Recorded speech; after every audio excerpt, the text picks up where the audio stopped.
everyone, welcome. Happy Saturday. I just thought on Saturday I tried to do a little bit of prep cooking, not every Saturday, but this Saturday. So I'm doing a big pot of chili. I'm going to do a big stock pot of chili here. Let me show you. This is the all-purpose pot. They don't make this anymore, but we do make a non-stick. I just prefer this one for my chili just because that's what I've been doing for a long time. My recipe I'm taking from Joan London's Healthy Cooking. I got this years and years ago. I think my sister-in-law, my sister-in-law gave it to me back in 1996, and it's got a mean bean chili in here.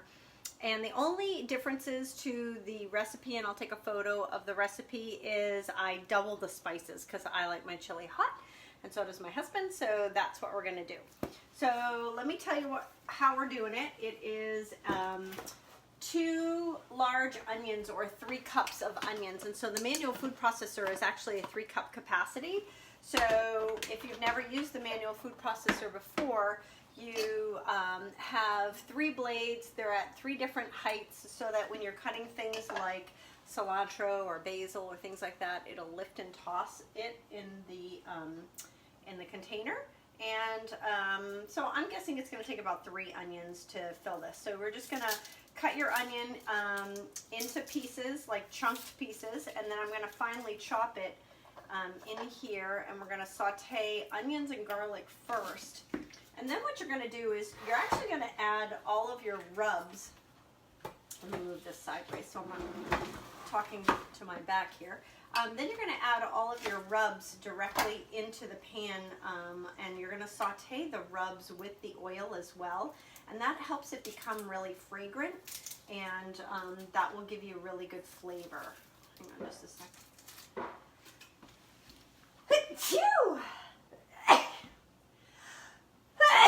Welcome to allergy season in New Hampshire. Ragweed is everywhere. We keep having this crazy weather in New Hampshire. Normally by this time of the year, you see me wearing turtlenecks. So I am wearing a jacket today, although my husband is outside in short sleeves. So it's probably mid-60s today, and normally I would be starting a fire to make it warmer in here, but he insists that I'm not allowed to start the wood stove until October. So I'm going to have to just wear sweatpants and a sweatshirt, he said, for the next couple days, because October's just around the corner, and then I can warm the house with the wood stove. I love it because the other day, if you saw my Facebook Live video,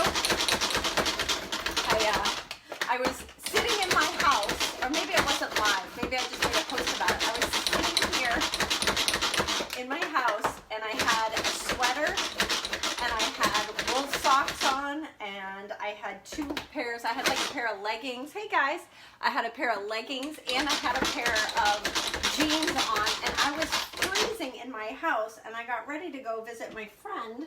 And when I got out to the car, it was 78 degrees outside, but my house was probably in the 50s. So I thought that was kind of humorous that I had no idea it was warm out. Otherwise, I would have opened the windows and the doors in the house, although it was kind of humid that day.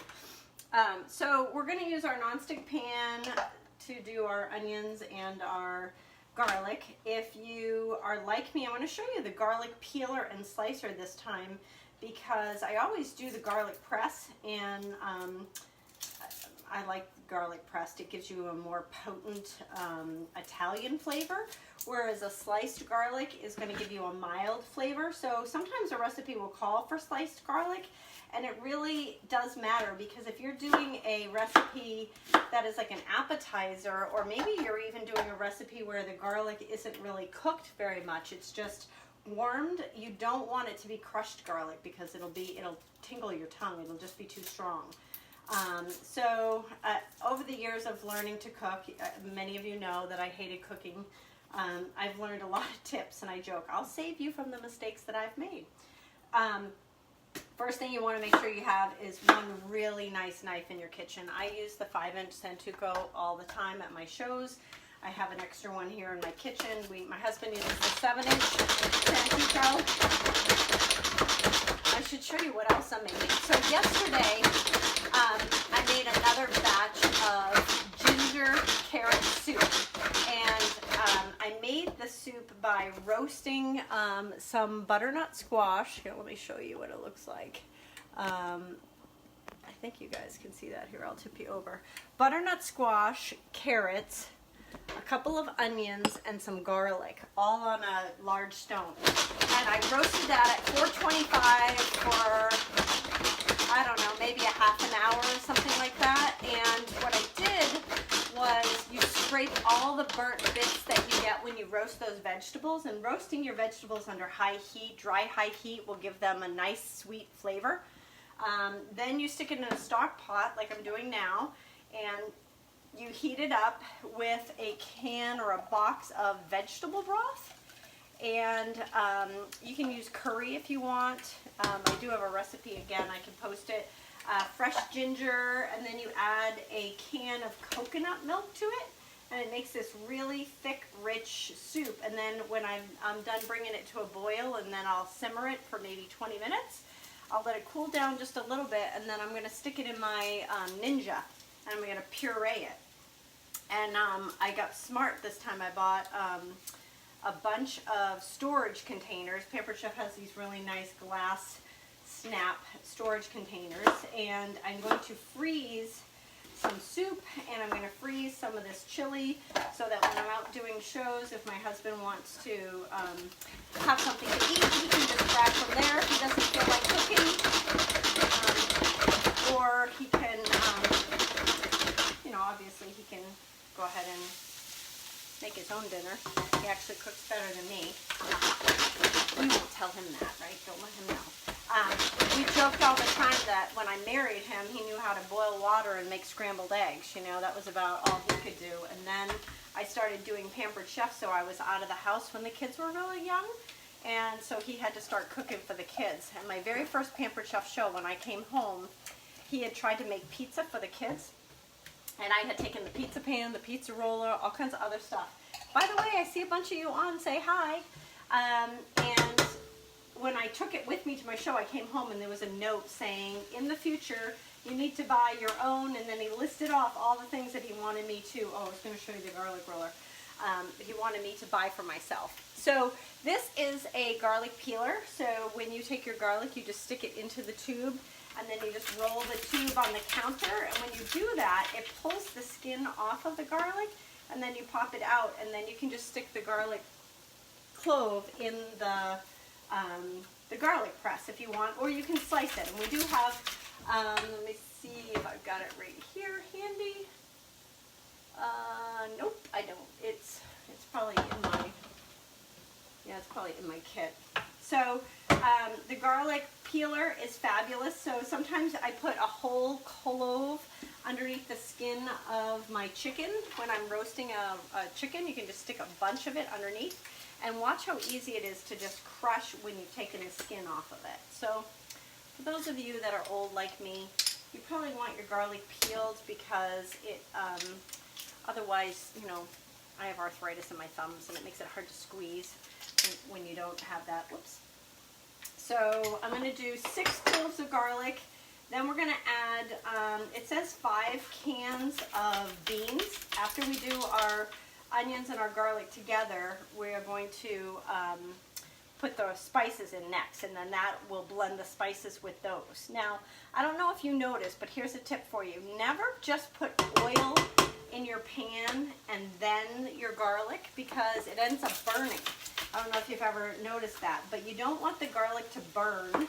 So you want to put something that has a little bit of liquid, like an onion will sweat, and when the onion sweats, it creates enough moisture so that your garlic isn't going to burn. Or you want to make sure that you're constantly stirring it around and then adding your other ingredients in so that it doesn't burn on you, because there's nothing worse than the smell of burnt garlic, right? That's like my big pet peeve. The other big pet peeve, if you've been at a show of mine, is I can't stand jarred garlic. It really tastes different. Oh, my soup's boiling. Now we're at a good boil. Now I need to just bring it to a simmer, and then we're good to go. So soup is a squash curry soup, and we're using butternut squash, coconut milk, carrots, ginger. What else is in that soup? Onions, garlic, I think I might have put some curry in it. I think I added a little zip to that. And then we're going to add meat to this chili. You could use turkey chili if you want.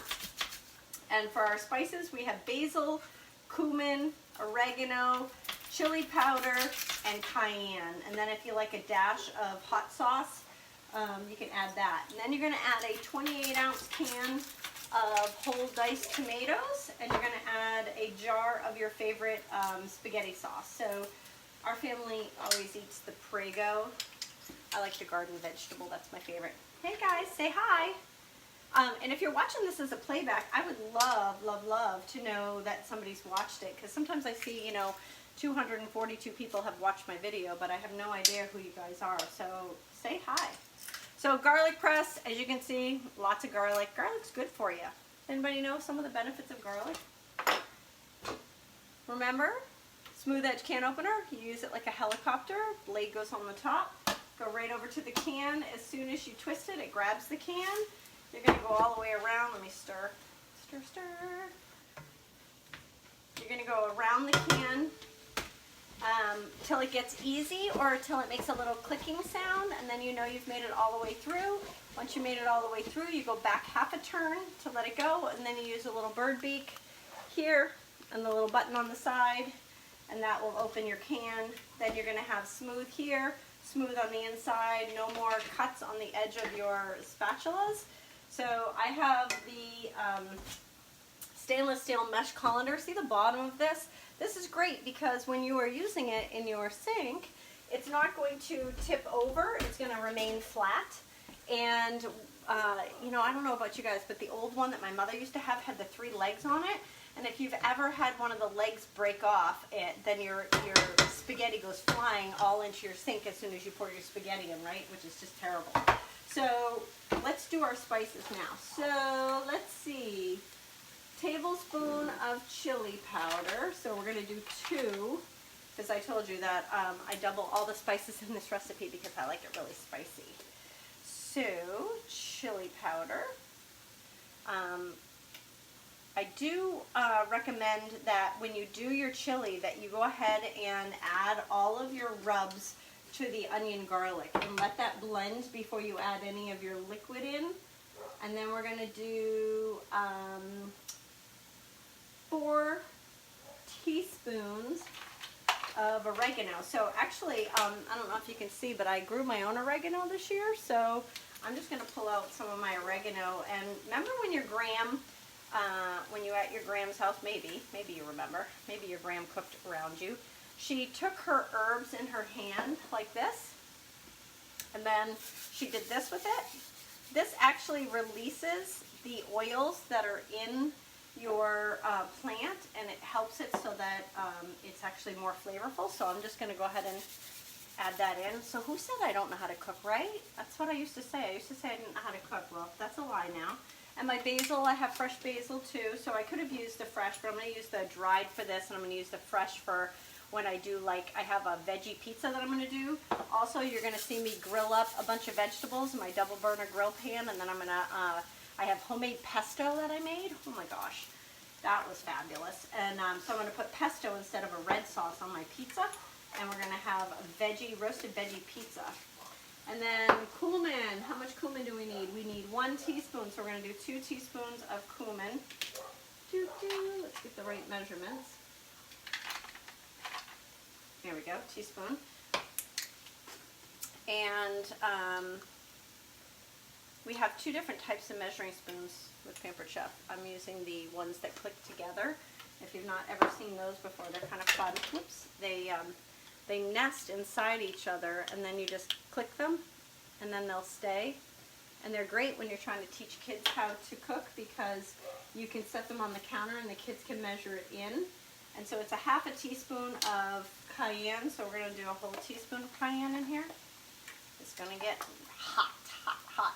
It's so funny, I have some friends that don't like their spicy hot, so they don't really like my chili. Some of them do. My husband loves it, and my kids request it. They can tell I did a different recipe one time. I was trying out a different recipe, and everybody in my family was like, this isn't your chili, Mom. This isn't your chili recipe. So my husband's like, can you just make your chili? So take a peek at this. this is what I wanted you guys to see. See the color? Woo! Sorry. See the color of that? Those herbs are gonna, and spices are gonna get nice and warm, and that is going to release a lot of the flavors. Sorry, you guys are tipping over on me. It's gonna release a lot of the flavors in the chili before we get going. So while that's happening, you're just gonna cook it for a couple minutes. I am going to go ahead and drain my beans, and now, once I'm done cooking the onions, the garlic, and my herbs for maybe 2 minutes or so till it's nice and fragrant, then I'll add my meat in. And a lot of people get the 90% meat. I recommend that you get the 80. There's a little bit more flavor that you're going to get when it's mixed a little bit more with the fat. Kind of like when you're buying a really good steak. A really good steak has the marbling in it, which is really the fat areas of the steak that gives it a depth of flavor. So it depends what you're doing with your you know, obviously with your meat, but if you're just adding a little bit of meat to it. So I'm making a huge batch of chili. Let me grab some scissors here. Oh, my Tampered Chef scissors are in the dishwasher. So I'm doing, it calls for 1.5 pounds of beef. I'm going to do 2 pounds just because they come nicely in 1 pound containers. So I'm just going to do that. And then I will start sauteing this in. And then the last thing I'm going to do is I'm just going to go ahead and add the beans, and I'm going to add the spaghetti sauce, and I'm going to add a can of 28 ounce. Well, my tripod just popped you guys out. Hope you're all still there. All right. Good grief, huh? Welcome to Sue's Kitchen, where you can cook but not video and cook at the same time. I'm just going to add a 28 ounce can of diced tomatoes with, I usually buy my diced tomatoes that have the basil in them already. Sometimes I'll buy tomatoes that have green chilies in them when I'm doing Mexican dishes. So it just depends on what I'm cooking. And then I'm just going to let this all simmer for about 20 minutes, and then we're going to eat it with nacho chips for dinner tonight. Plus, of course, the Patriots are playing tomorrow. So we'll have chili left over with that, and then I'll just package up the rest of it and freeze it, because chili and soups are two great things that freeze well. And a last tip for you guys. Think of food as fuel, okay? You don't have to eat a breakfast meal for breakfast. You don't have to eat soup only at dinner. So my husband and I, you'll often find us eating soup for breakfast because it's a fast meal. You can just microwave the leftovers, right? And it's low calorie. And if you're doing a vegetable like the last one I did was a spinach and red bean, it's really healthy for you. So it's got protein in it. It's got lots of vegetables in it. It's really good for you. So we're going to use our mix and shot. And by the way, I don't know if you saw, but I posted some pictures of pie crust. And this makes a really great pattern in your pie crust when you're doing pies this holiday season. And we're going to use this to scrumble up our hamburger because you don't want to get big mouthfuls of chunks of beef in your chili. You want everything to be consistent. So Tuesday taco night, you definitely want to use the mix and shop. But you can also scramble tomatoes, sausage. You can scramble eggs with it. You can break up onions. When I saute in the morning my sweet potatoes, my beets, and my zucchini, I'll start sauteing it in our non-stick stainless steel pan, and then I'll go ahead and use this to crumble it up as well. So I'll go ahead and take a picture of my chili recipe, and I will also post my my carrot and ginger soup. So thanks for watching. Make sure you say hi. I would love to see who's been on, and I hope you guys have a great weekend. Go Patriots!